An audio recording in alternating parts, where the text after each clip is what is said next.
Hello, everybody. Hi, and welcome to another episode of Create Your Best Life with Rex. I am Rex Sikes. I'm your host, and my co-host, Danny Walsh, is with us today, and we've got an incredible guest.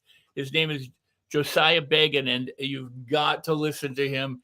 He's done so many marvelous things. Let me just tell you a little bit about him, and then I'm going to bring him on, and Danny, he's going to give us a little bit of a presentation first, and then we're going to ask some questions. So if you're watching live, you can ask questions or comment in the chat. And if you're watching a replay, well, you can still comment and share. So in just a second. In primary school, Josiah sold snacks to his friends and their families. And in middle school, he built and sold websites and tested programs. And in high school, he ran a family's friend's multi-million-dollar amusement park. And after graduating, he skipped college and started his first seven-figure business at the age of 19. And since then, he's helped his clients generate hundreds of millions in sales. He's been the social voice of celebrities, and he's written for multi-billion-dollar companies and top-selling magazines and branded and developed multi-million-dollar Silicon Valley startups alongside executives who've made massive tech giants like Microsoft, AT&T, and NVIDIA. His client list includes Hollywood directors and celebrities, New York Square's massive visual ad firms, television advertisement agencies, billionaires, entrepreneurs, Fortune 100 corporate executives, and angel investors, digital, and it goes on, gurus and thought leaders. And he's a partner in over a dozen successful companies, and he mentors entrepreneurs and business people. So I'm going to, without any further ado, I'm going to have Danny come up. We're going to bring Josiah up, and he's going to talk to us about how he has done what he's done and how you can maybe do the same thing if you apply some of the principles he's going to share. So, Danny, you're here? How are you, sir? And there's Josiah. We're doing good. Hey, what an introduction. I'm just going to get straight into this. I think it's like so many accolades, so much cool stuff. And from such an early age, I know people are dying to hear about this. And congratulations on all of your achievements. I can't wait to hear more. And before you Josiah manages to get a word in edgewise, we could put him center screen for his presentation too. Yep. So, all right. 100%. And then comments will flash up on the screen or questions. And Josiah, how are you today? Oh, you're muted. I'm muted and fabulous, and now not muted. It's a beautiful day in sunny California. It's hot. You know, I moved from Florida to LA, and it went from hot, humid, which I actually love. A lot of people don't love, to hot and dry, which I feel like is aging my skin. But we're here for it. We make it work. It's nice. It's beautiful. How are you today? I'm fantastic. How about you, Danny? Doing good. We've got a presentation loaded up, ready to rock. And I can't wait to see this. It's going to be amazing. If you're watching live or on the replay, let us know where you are. Let us know in the comments if you can see us. If you can hear us, we're on YouTube, we're on Facebook, we're in groups, we're all over the place. Appreciate everybody who's joining us. This is going to be awesome. I'm happy to bring up the slides if you guys are. Yeah, absolutely. Let's go. All right. So this actually is a talk that I give quite often about magic in the margins, and it's kind of a little bit of background of who I am, because every time I hear that bio, I feel like it goes on and on. I'm like, all right, that's a lot. That's enough already. But I find myself adding more and more to it. Just recently, I started working with a local restaurant that is also a nightclub, and we were doing the walkthrough for Katy Perry to perform on Friday. So meeting with all of Katy Perry's team was awesome, and dealing with all of that has been interesting. So I always feel like there's always something more to add with the bio, and it's just like, at what point do you stop? At what point do you stop just buffing your resume? Where does it end? But this one is really special to me because it's actually helped quite a few different types of businesses and people. It's helped a ton of entrepreneurs, but doesn't really matter where your business is. This hits you in a certain space, and it helps you learn to bring things to a new level, really. So this talk specifically is called Magic in the Margins, and it's the secret to scaling. And the reality of scaling is most people believe that when you scale, it's just get more clients, and that's how you scale. But there's so much more to scaling than just getting more clients. It's how you do deliverables. It's how you tend to issues. It's how you run your team. But today specifically, we're going to talk about margins. And so who better to bring up margins in... Actually, that's the slide ahead. So this is me, actually, if you guys wanted to know. This is innocent me before the world got to me. No, I'm just kidding. But this is me back in the day. I was homeschooled. I was very, very nerdy. I put myself in books as much as and often as possible. And it got to the point where I was in, I believe it was 3rd or 4th grade, where my mother was just like, I have no idea what you're reading anymore. Good luck. I'll buy you the books. Just like, do the books. At the end of the year, we'll go through the answer key and kind of grade you. But I just fell very quickly into knowledge and learning about people and learning about things in the world around me and how it worked. And I loved it. And then there's a few slides here that I'm kind of just going to breeze through because they're a little bit different. I had a strong intuition of people and things around me. And so as a kid, I ended up going to a lot of my brother's games and ended up connecting with a lot of the cheerleaders and having deep conversations with them about their lives and giving insight as like a 5th or 6th grader that they're like, who are you and how do you know this about my life, or where is this insight coming from? It was really random to them. So before I knew it, there were like a ton of girls that would be at me at all these games. And I just spent a lot of time in my head and thinking and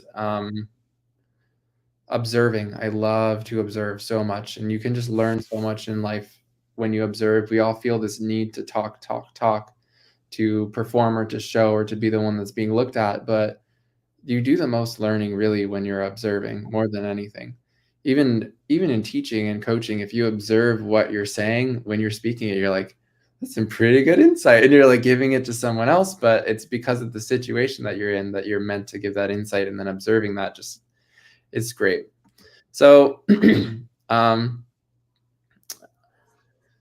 I just got to a space where there were a lot of people who would come to me for a lot of different insight. And I ended up opening stores and kiosks when I was 19.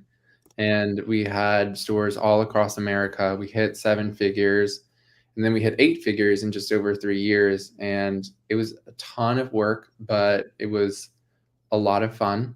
And there was a lot that we really put into it. But you learn about people, you learn about sales, you learn about marketing, you learn about the business development side of things, you learn about politics, because let me tell you, if you've never had something in a mall, negotiating with management in mall is a whole other level of negotiating in general. If you come in there and you just pay what they want you to pay, like, you don't have a business. You have to negotiate with them right off the bat. But there was a side of me that I didn't quite understand. The intuition of things was like a whole different level. I learned that I could sense. I had like an extrasensory thing through, this is really weird. I could taste through my hands and my feet, and I thought everyone could do it. And then I found out it wasn't a normal thing to do. But then that kind of opened up the door for me to realize that I was very sensitive to a lot of different things, not just being able to taste through my skin. But being aware and being able to observe and being able to connect with people at a deeper level, understand where they're coming from, is really the place where you need to be, where you can serve them at a whole other level, because you can really understand what they truly need and how to get them to a certain spot. So there came a time where I was, I think it was around 2018. I was a workaholic. It got to the point where I was just like, I feel like there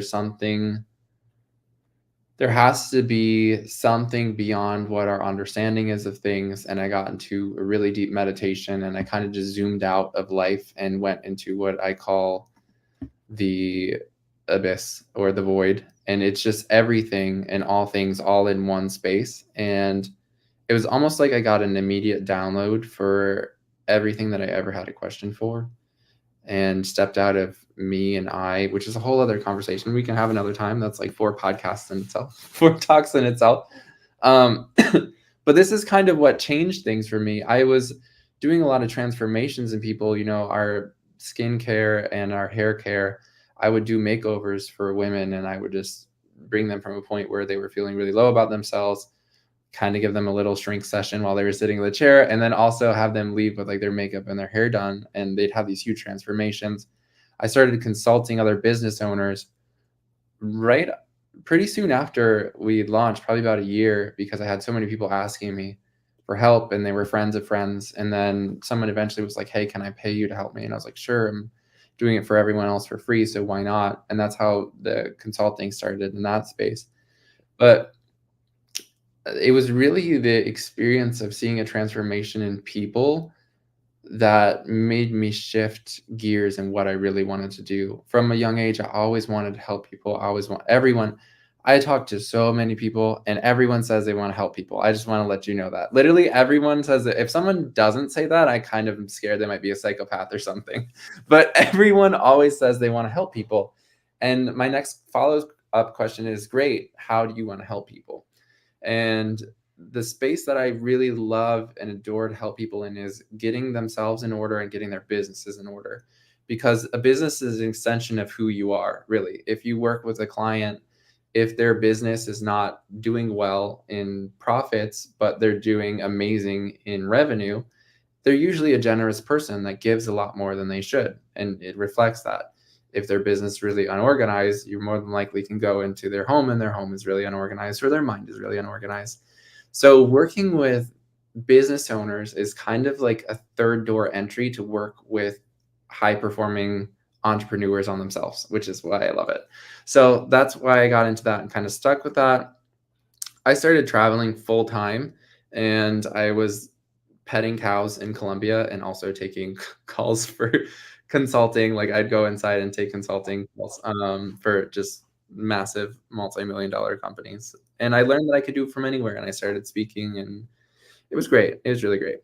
So my main obsession with what I'm doing and business and life, one of my favorite people is Da Vinci. And when most people think of Da Vinci, what they think of is going to be drawing or painting or sculpting. And what people don't really realize is not only do we have the good old Mona Lisa and David over here, but when you really find out who Da Vinci was, he was a polymath. He literally did everything. There was not an inch of life that he was interested in that he did not explore. And he didn't only just explore it, he explored it at an insane level. There's things that he learned about blood and the body that physicians didn't learn until over 200 years later. And he was just doing it. He had cadavers on his table, just exploring it. If you look at his sculptures, he actually has certain things in like muscles in his arms where like a pinky is raised, and that muscle is literally only for your pinky. And he's one of the only sculptors that you'll see that will have this like line right here in their arm because the pinky's raised. But he used art and science and combined it and just created at a level that was insane. And so I have a mastermind that I run. I have quite a few different products that we programs that we go into mindset, but a majority of the stuff that I do has a basis of living like Da Vinci and exploring like Da Vinci. And that's why I love him so much. So these are the principles for the development of a complete mind. Study the science of art, study the art of science, realize that everything connects to everything else. So the deeper I get into business, the deeper I get into working with high level, high profile people. It's all the same thing. It all connects in a way that we don't realize or recognize if we don't step back and really observe it. So today, since we're talking about margins, who better to talk about margins than Warren Buffett? Looking for companies with high profit margins. So Warren always says, like, if you're going to invest, look for a company that has a high profit margin.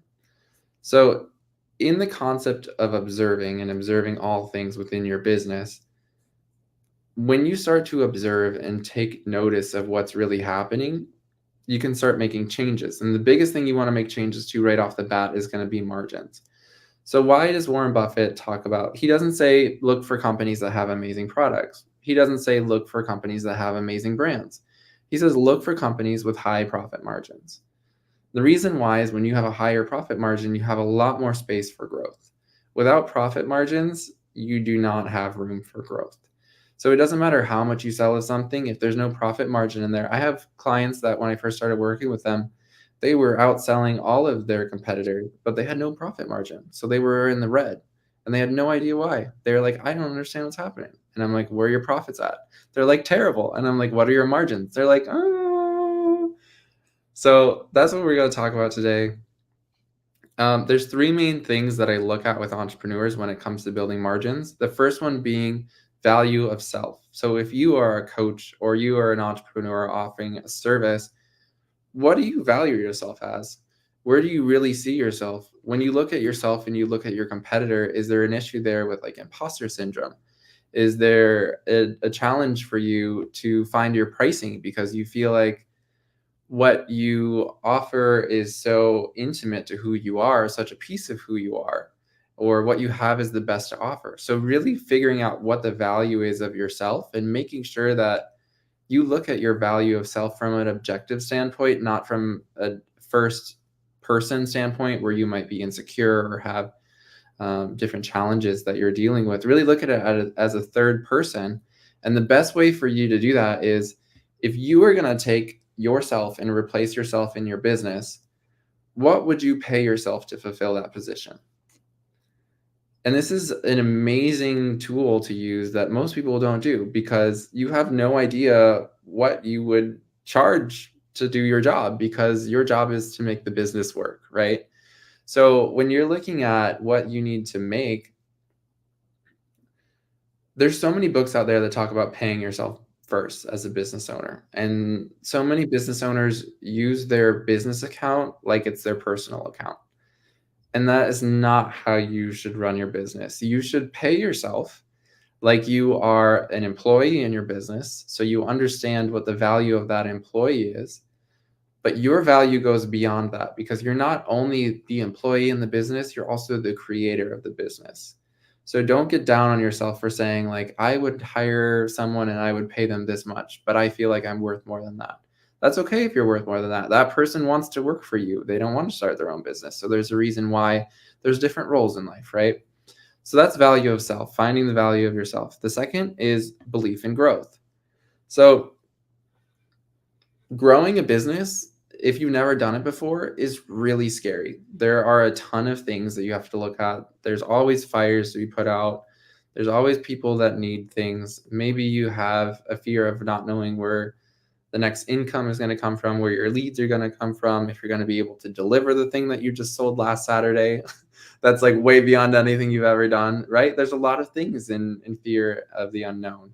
But if you believe in it, then you're going to be thinking about how you're going to deliver things and how to get it done versus if you can get it done. So shifting your belief in not only yourself, but also the ability of the growth of your business. Once again, if you put your business in a third perspective, the secret to all of this really is looking at things objectively, which comes back to observing in the beginning that I was talking about.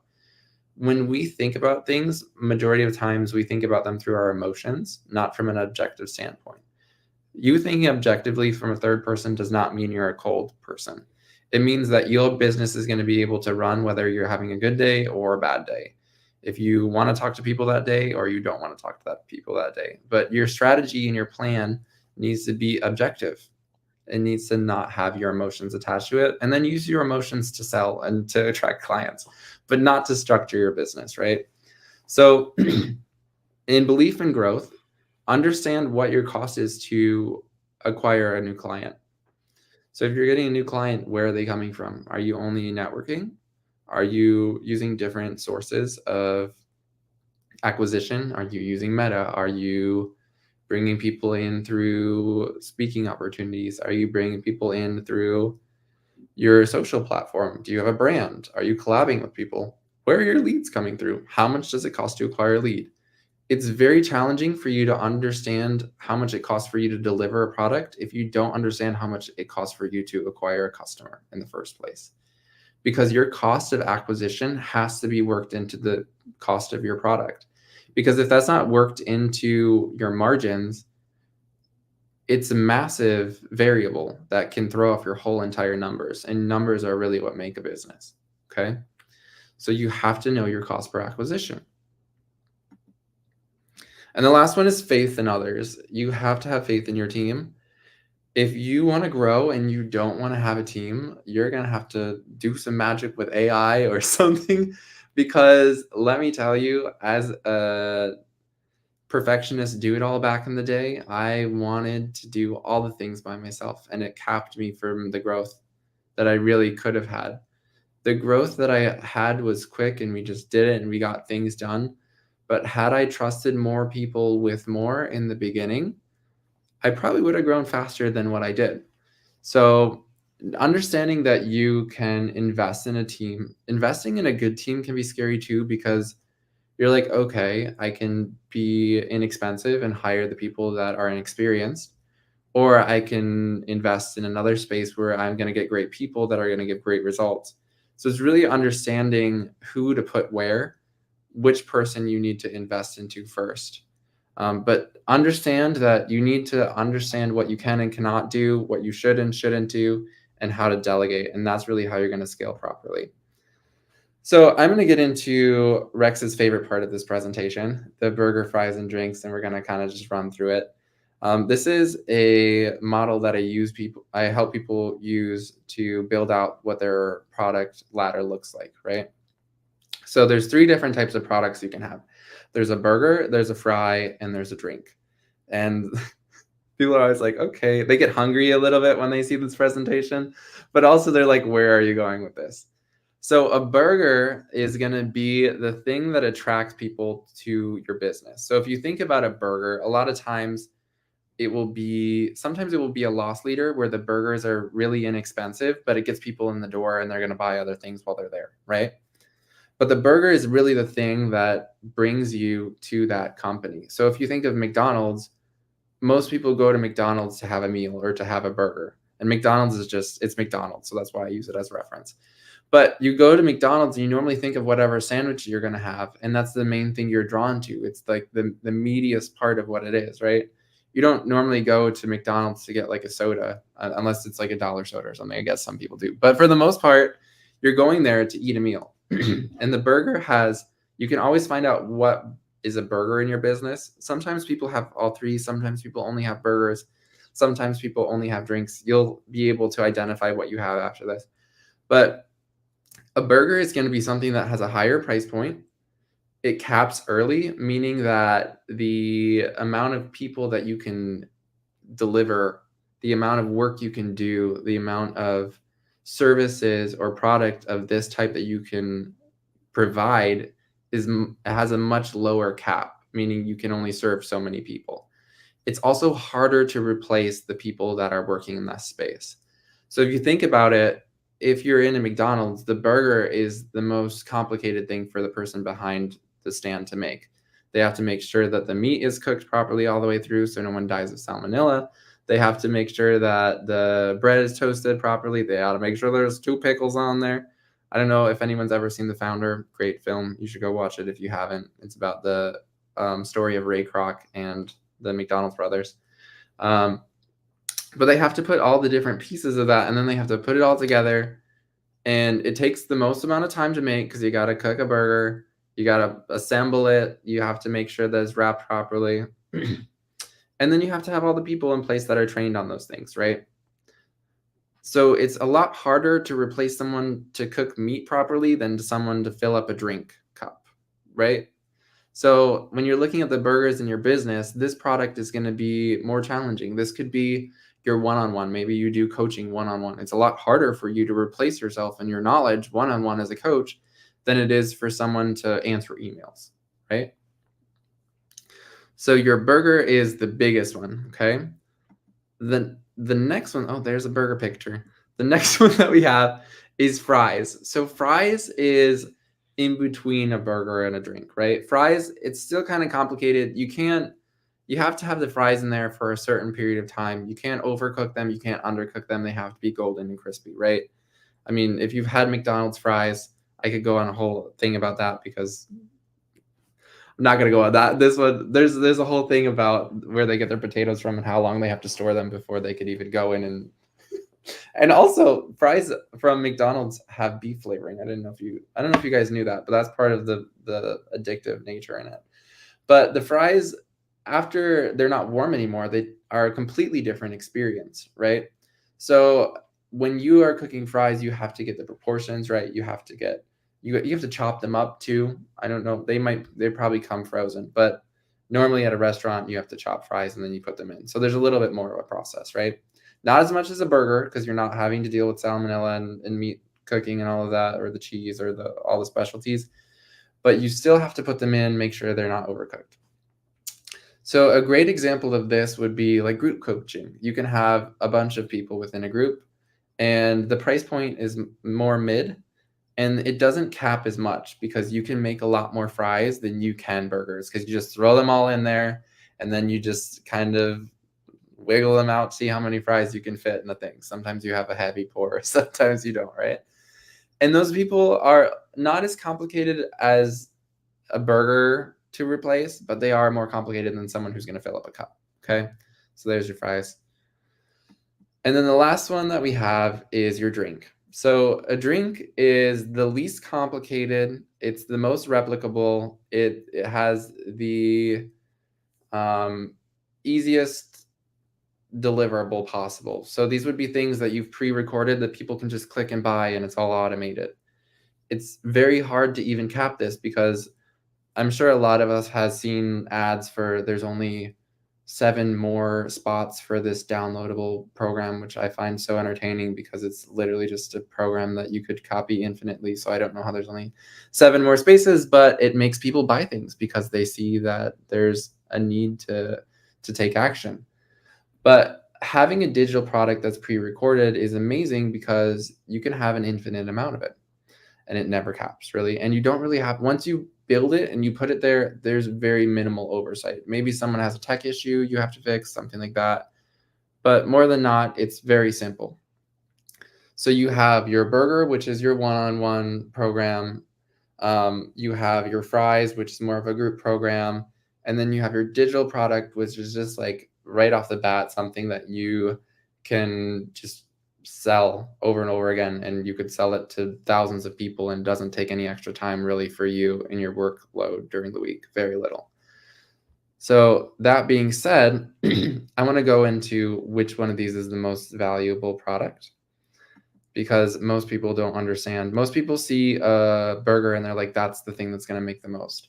So if we take a burger and we are just going to take the average employee that's working 8-hour days and we're going to break everything down into how many they could make, how much it costs for us to make it and pay them, and then how much we're making out of it, right? So for a burger, it takes about 10 minutes to make. Let's say I'm just keeping it kind of basic numbers to keep it simple. That person is probably going to get paid the most. So we put $20 an hour and they can work 8 hours a day, right? So 6 burgers in 8 hours is 48 hours at $8 a burger, $384. 8 hours of work for $20 an hour at $160. The food cost, let's say the food cost is at 40%. So the total profit that we are making on the bottom here is 384. We're making 384 in gross minus the 154 and 160. So 154 is the food cost. I don't think it's on there for some reason. I think it's cut off, but 154 is the food cost. So once we take that away, we've made $70 in profit. Not a ton of profit, but that's our loss leader, right? So that's going to be the thing that brings us into the business that gets people interested. So then we have the fries. Fries, about 5 minutes to make. We can make 12 an hour. This employee's going to make less, so like $15 an hour. And like I said, these are all just kind of generic, just to prove a point. The max in 8 hours is that you can make 12 fries in 8 hours. So you make 96 fries during the day at $4 is $384. For 8 hours of work, $15 an hour, we are spending $120 on them, and the food cost is $77. So if we look at this, it's $384. So we have the same gross, but because the cost of food and the cost of labor is down, we're making more profit, right? Same amount of time, same amount of people, different product. So with a drink, it takes about 30 seconds to fill a drink. So you can make 120 drinks an hour. The employee is only $10 an hour. With 8 hours a day, that's 1,280 drinks, a $2 drink. So if we look at this, the total profit would be $2,000, or gross would be $2,560, the least amount of labor and the least amount of cost. So the number's not on there. I'm going to do it really quick. 2480, 20. You're making like $2,200. So I don't know why it's not there. Oh, it's on the bottom, 2352. I don't know why it wrapped back around. So look at this. Here, 187. Here, $2,352. So really, when we're looking at this, we're thinking this thing is the cheapest thing that we're selling. This thing is like, it's so overlooked. No one thinks about this because it's on the lowest of our ladder. But if you can make your drinks be your best seller, you will make the most amount of profit because it's the least amount of time from you. And it's the least amount of knowledge that's really needed in order to deliver the product. So having one of each is great. You can have more of one than the other, but understanding where your business is and what your business delivers will give you a better idea of the ability for it to grow. So that way, if you're looking at burgers and you just sell burgers, you're missing out so much money if you don't sell fries and a drink. There are places that only sell drinks. Look at Starbucks. The margins are insane. They sell food too, but they sell drinks more than anything. I live in LA. It cost me $10 for a latte downstairs outside of it's really crazy. It really is. But the margins in the drinks. And that is what I have for you today. Well, that is just awesome. I mean, I love that because unless you're like a Da Vinci thinker, there aren't a lot of people who probably think this way about their business, about their products, and about the I mean, some people get the idea that there's a cost for doing business and profit margins and all this kind of stuff, but I just absolutely love the way that you have laid it out in such an easy to grasp manner. So my question for you, and then I'll let Danny ask a question, is when people think about their business, can you give an example of what a drink, a fry, and a Coke would be in different forms of business? Because I think some people aren't sure what that means to them. Yeah, absolutely. So if you have a SaaS platform, for example, so SaaS is subscription as a service. So service as a subscription, one or the other. But it's basically like if you have a platform where people are paying for memberships to use it, there's different levels of that. So the drink is going to be just the initial level. And then sometimes they'll have enterprise clients where they're interacting and engaging with the client. That's definitely a burger because then you have to have team members on it. Whereas the first one, you can just kind of surface a ton of people and not have to worry about it as much. A great example is when PayPal first came out, they were very much a drink because they gave no attention to clients. There's actually a story about how you could answer any one of the ringing phones and there'd be an angry customer on the other end screaming about customer service or something not working. But because at that time it was the main way to use purchasing online without having to do bank or transfers or anything like that, everyone needed it. So it was needed. It was something that they didn't have to put a ton of energy into. And obviously they've developed a lot more and brought out a lot more things. But if you look at the amount of work you have to put into something, you can decide whether it's a drink or a fry or a burger. And if your burgers are not profitable and you're spending all your time on your burgers, maybe you need to create a few drinks in your business. But yeah, SaaS is a good one. Another example would be if you have like a dance studio. I'm just picking random things now. Obviously, a class would be a fry because you can fit a certain amount of people in it. A burger would be a one-on-one private. And a drink would be like an online subscription where you create dance classes and then they just sign up for it and then it's all recorded. And maybe you add more stuff every week, maybe. And so it's a little bit of upkeep and you just wanted to add to it, but you don't really have to interact with those people. They just pay for it. I love it. I love it. Danny, up there, what say you? Yeah, this is all sort of up the street, as they say. Great work, great presentation. It's great to break that down for businesses to kind of understand and look at that business, because sometimes the drink machine's broke, right? So there's times in the business where you can't deliver everything. But you talked about the cost of acquisition, and this is one thing where you say, "Hey, what's your cost of acquisition?" and you get that kind of like that blank stare. Right? You've been there, right? You get that like, what do you even mean? Once you fix that part, do you get into that like, what is the lifetime value of the customer? Because I guess that's something that maybe you didn't touch on as much in there, but that's something that I think, is that more crucial? Is that more important? So you've acquired your customer. It's like, how long do you keep them for? Because, go back to McDonald's. These guys are giving Happy Meals out to the kids to secure that, 50-year, 60-year relationship. Right. Talk to us a little bit about that lifetime value of a customer and like, how's that important?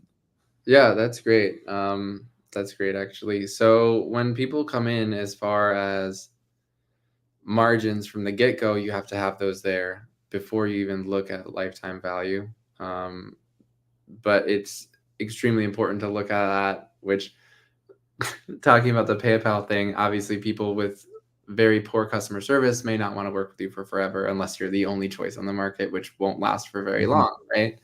So the first thing you want to do is make sure the margins make sense for that first sale. But after you get that first sale, then you're going to look at, how do I keep my customers coming back? Some places just literally put addictive ingredients in their food and then you go back to them, and that works for them, right? For some of us, we don't necessarily have that. So what you're going to want to do is, if I deliver a product, is that product complete in itself? Because usually when you deliver a product, it brings up more challenges afterwards. It solves one problem and then more problems arise. In life, we grow. If we don't grow, we might as well be dying. It feels like we're dying. We're depressed. We're chilling, right? We're hiding somewhere. As you up level in business, your challenges get bigger, but you grow. So they don't really feel like they're way bigger. It just feels like you'll look back and you'll be like, oh yeah, I was doing that way back then and I'm doing this now. And you don't notice it because you're growing with the challenge, right? So the same thing with the customer. A customer has to grow with you.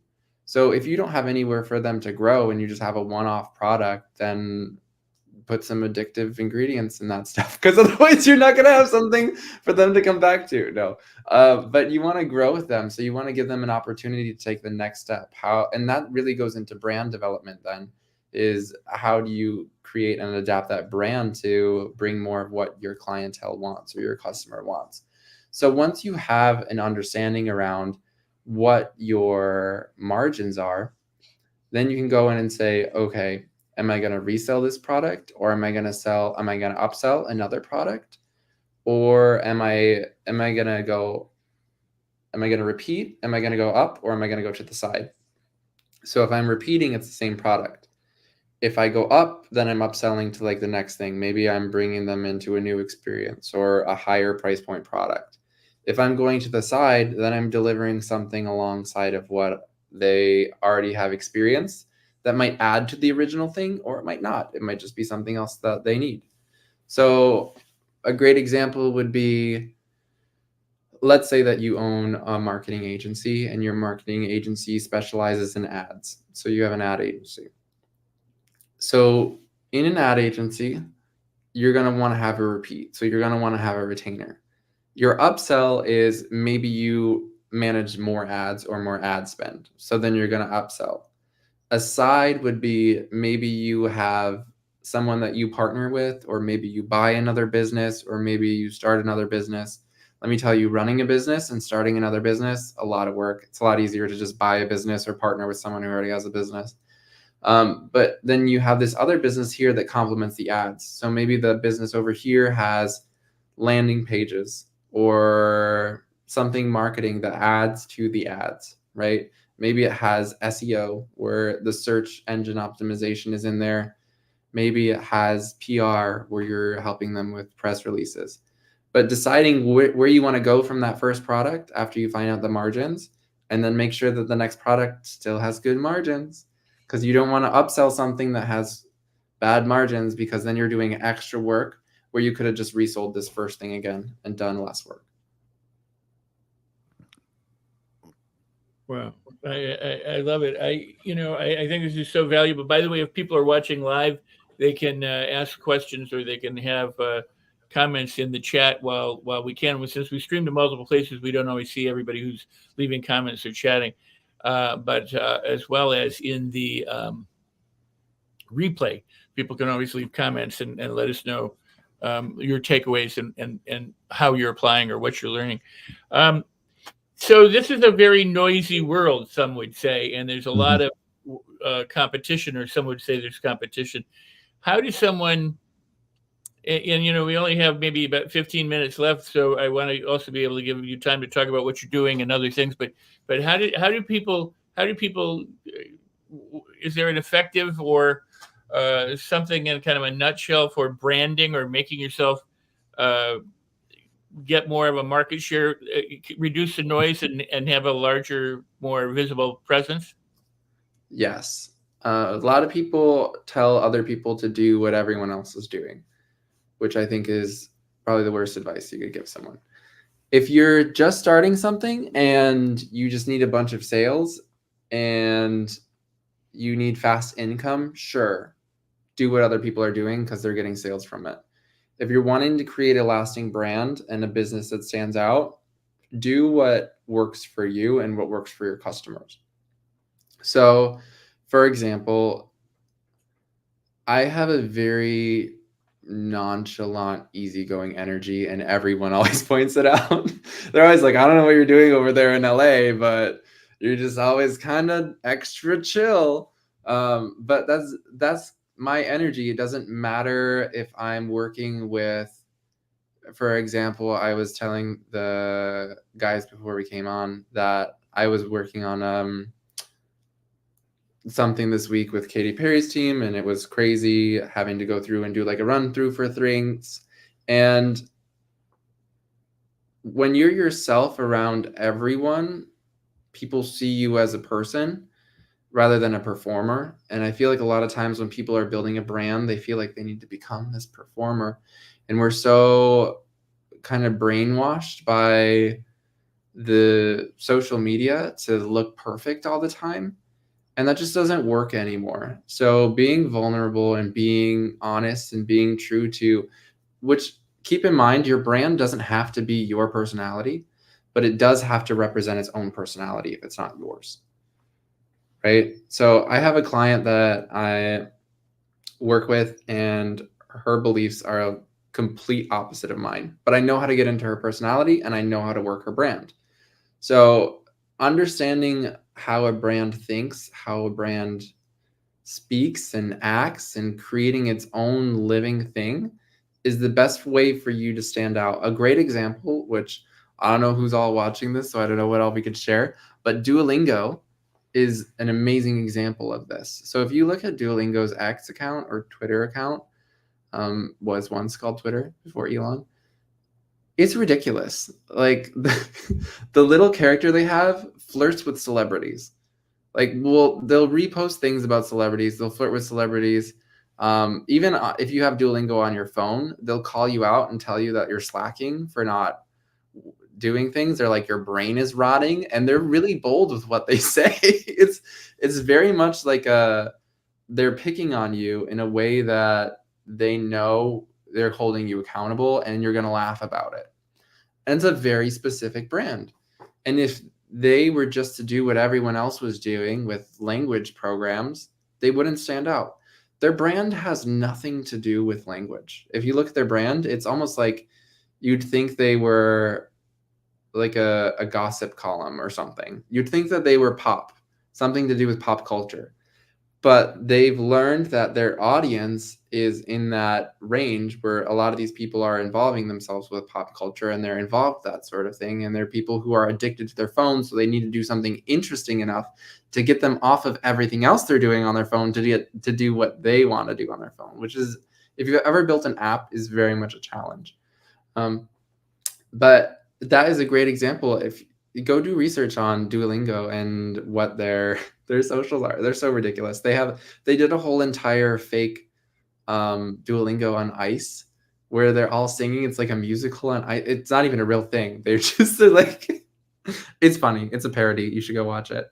But that's a great question, because when it comes to building a brand, you just have to decide what the personality is and then just commit. Cool. Danny? It's so good, and I think we are picking up comments on YouTube and in the various groups. Lots of people just commenting things like brilliant. So clearly there's takeaways coming from this, which is amazing. And I guess when it comes to that sort of brand and sort of finding their voice, right? We often talk about brand voice. People are like, oh, and like you say, you can default into becoming something that you're not.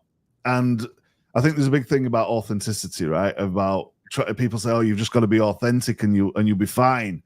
Dig a little bit more into that, how that actually works in practice, especially if you're a new, like, hey man, we've just started and I need to be authentic. Now what?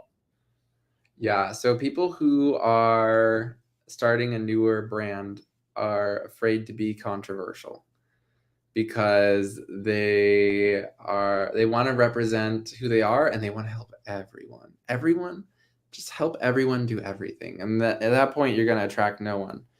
The benefit of being controversial, which I did crisis PR for a while, so some people would be cringing when I'm saying this, but you can be controversial to a point where you're not damaging a brand. The people that you wouldn't want to work with in the first place aren't coming to you, and the people that you want to work with are supporting you. So by being controversial or standing on certain ideals or concepts, like, I don't think that super conservative families would want their kids to be on Duolingo's X. Like, they're not going to want that, but they're attracting a very specific market, right? So don't be afraid to be controversial, as long as there's an intention behind it. If you're just being controversial to be controversial, it's kind of like anything. You can do things just to do them. If you're doing, for example, viral post right now, if you mix some of your reels with what you're doing with some of the things that are viral, one trending thing is my Gen Z assistant edited my video, and it's just a bunch of people with all the outtakes put together and none of the actual information from the video. So it's just people that are like, well, what?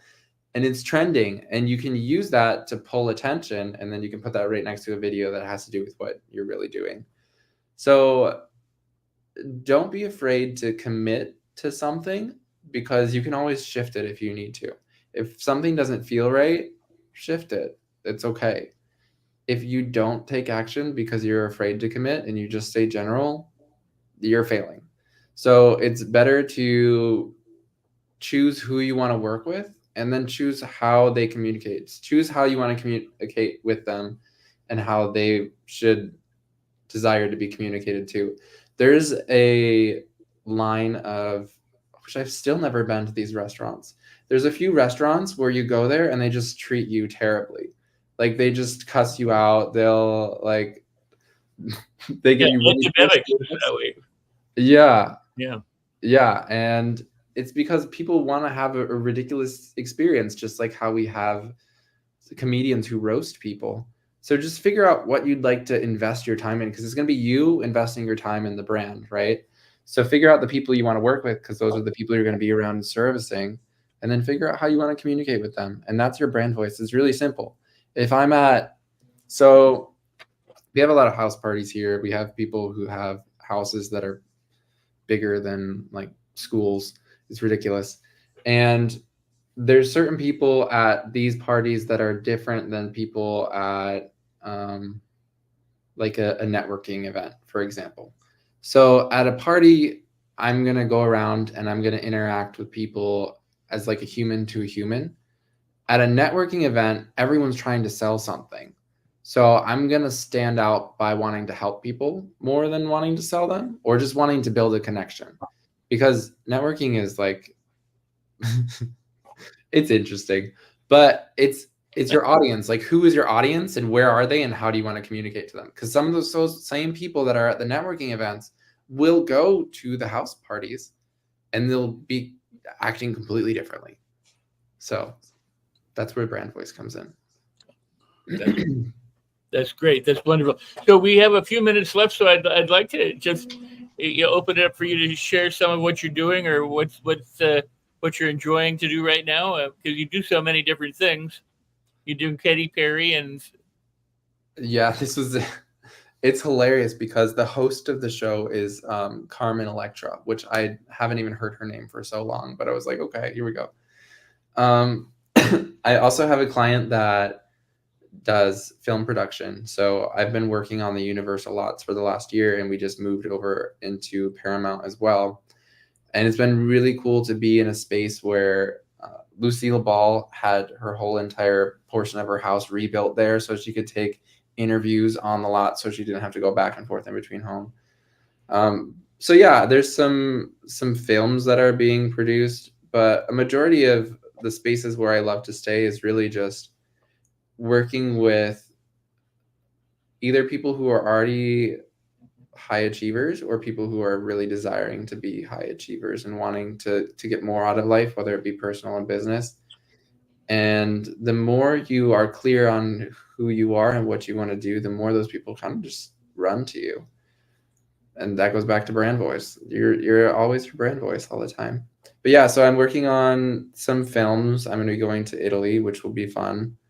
I may possibly be acting in a couple of them, because I used to act before I started business. I love acting so much. It's performing. I'm a performer. I love to perform. So yeah, films and business. There's a rehab that we're doing for a massive restaurant over here that will be fun. And yeah. Scaling a sales business. That's been fun. Lots of salespeople. It's like going back to my first business all over again. Wow. Well, I want to thank you. You know what? I'd love to have you come back multiple times if you're willing, because there's a lot of things that we could discuss at different times. When do you go to Italy? Are you going to be around soon or going later? That's going to be in November, so we got some time. Well, we have some time. So maybe in September after the Labor Day weekend and stuff, we could have you back if that works for you. Yeah, sounds great. My birthday is in a week, so I'll be a year older by then. Oh, well, happy birthday. Happy birthday in a week. And that would be fantastic. So, pardon me? I said, well, thanks for having me. It was great. I feel like I just talked the whole time. Oh, this is wonderful. I'm thrilled that you were able to be here today, and we shared what you shared, and I love listening to you. And we'll sit down somewhere in the neighborhood and we'll talk acting, because I've been a Screen Actors Guild member since I was 18 years old, and I love it. And it's one of those beautiful, now we're Hollywood, so we got a lot in common. But yeah, absolutely. There's a lot of stuff that's in development and being pitched too, so that would be a fun conversation. Yeah, it'd be great, awesome. And for other people who don't know, like one of my last shows was Douglas A. Stewart. He wrote Officer and a Gentleman. He's been a friend of mine since 1970, 80, something like that. We've had director Peter Foley, producer Suzanne Lyons, and others. So, I mean, we're all in good company. We've got producers and thought leaders and people in business. And so you have just helped us up our game and given us more to aim high on. And I appreciate that, Josiah. I see Mr. Eric, Mr. Awesome Swanson in the house. So very cool. Josiah, thank you so much for being here. We'll be in touch in just a few minutes, but thank you so much. Danny? Been such a pleasure. Great to have an interesting conversation. Awesome how many folks that you're actually able to help. And yeah, looking forward to seeing the new projects. Looking forward to seeing you back on the show. Enjoy Italy. Enjoy the birthday. Thanks you so much. Thank you all for having me. It was great meeting you. Thank you. Been awesome. Happy. Hey, Rex. Well, Danny, I mean, it's another fascinating conversation. I feel so blessed that we've got so many incredible guests, both like Josiah, who's here today, and others in the past, and people coming up, and Josiah's coming back, and and so it's and people who are watching and listening are always a treat. And if you have watched and you want to share out the show, there's a replay. You use the very same link, or you can go to YouTube, Create Your Best Life, Rex, the YouTube channel, and you can share the link and share these shows for your friends and your family and people who you want to deliver goodness to. And we'd appreciate that because you help us reach, because we can't reach everyone without you. Yeah. We're glad that we're connected. I think what we find as well is towards the end of the show, folks start to sort of pile in as they get notified and things, and then the replay kind of gets a lot more. So if you're on the replay and you've not been able to ask a question live, still drop that question. We'll still do our best to maybe include that in the next show, or certainly get that to the speakers. If you go to www.rexsikes.tv, you'll see all of the previous shows. And Rex, you just mentioned a few of the amazing folks who we've had the pleasure of speaking to over the last weeks and months. Mr. Awesome in the chat as always, and it's great to have your support, but also featuring on one of those interviews. So good, so cool. So Rex, what's coming up next time, and what's coming up in your world? Because I know you're working on lots of exciting stuff, and we don't normally have this chat. Give us the lowdown. Well, we've got an exciting project coming up that I think people is gonna knock their socks off. We've got some incredible minds working together as a team to help people personally and professionally move to the next level, and we've coordinated some major moving parts in order to be able to do that. And I'm thrilled. I can't wait until we can make that available. So that's exciting, and you're a major piece of that, Danny. Yeah, coming soon. We've got some, like you said, great minds. We'll hopefully release this towards the middle of September. I would imagine that everything's kind of coming into place. But before that, Rex, you've been working on the book study. You've got the Outwitting the Devil, Think and Grow Rich. The book study is amazing. We're live right now, and we're doing a few more Q&A sessions, and people are getting extreme value, and some people are doing videos and sharing it and talking about what they're getting from it. But it's a way to go deep into the concepts, not just the work of Napoleon Hill and Outwitting the Devil, but the concepts surrounding how you study, how you apply this, how you are able to compare his different works, and then put that all together in a way that makes sense for you to up-level your own skills and your own business and your own life, if that's what you choose to do. So I'm thrilled, and soon we're going to be offering that as a kind of like as a burger, where it's people can come and get the burger. Right now it's insanely affordable because you're part of the live group. You're part of the what we normally would call a VIP session. So if people want to come in, it's $197 and go to Rex. If you want to put the if you have it, there you go. Outwitting the Devil. They can come on in. You get access to the videos that have gone before, and you can participate in the Q&As that we have. We're putting together all the PDFs and the book studies and the sessions, and everything is all being made for you. But the price is going to be going up. So as soon as we finish these live Q&A sessions, which will be about the middle of September, then the price will go up. But for now, people can get in at a low price. So yeah, so links on the screen, and yeah, we are doing the PDFs for that, which is kind of a cool exercise because I think in total we're going to end up with like 10 detailed pieces of information that all go together into this sort of like it's a work of art. It's a book in itself, and it includes the Q&As. It includes all these different bits and pieces we did in the first sessions, really digging deep into Outwitting the Devil. And as that concludes, then we're going to move into this next piece that we've just mentioned. Super excited about, but there's lots going on, and the links are actually around the video. So if you look in there, there's a bunch of links in the descriptions. We will be back next week. Look out for information of what we've got coming up, because I know we've got a good one, Rex, right? Yeah, we got Scott Schilling coming up. I was like trying to rack my brain, like, who do we have? But Scott Schilling, he's known as the authentic connector. He's going to talk about how you can maximize your connections and add value to other people so that you add value to yourself. Because what you put out comes back to you. So if you put out the best comes back. And Scott is a speaker, shared the platform, the stages with lots and lots and lots of big name people. So he's going to be here and sharing that with us. And then just just stay tuned, because we have surprise guests. We have a community that you can join too. If you'd like to join the community, that's a possibility. We got guests and speakers and other things that are going on, and other book studies and other programs.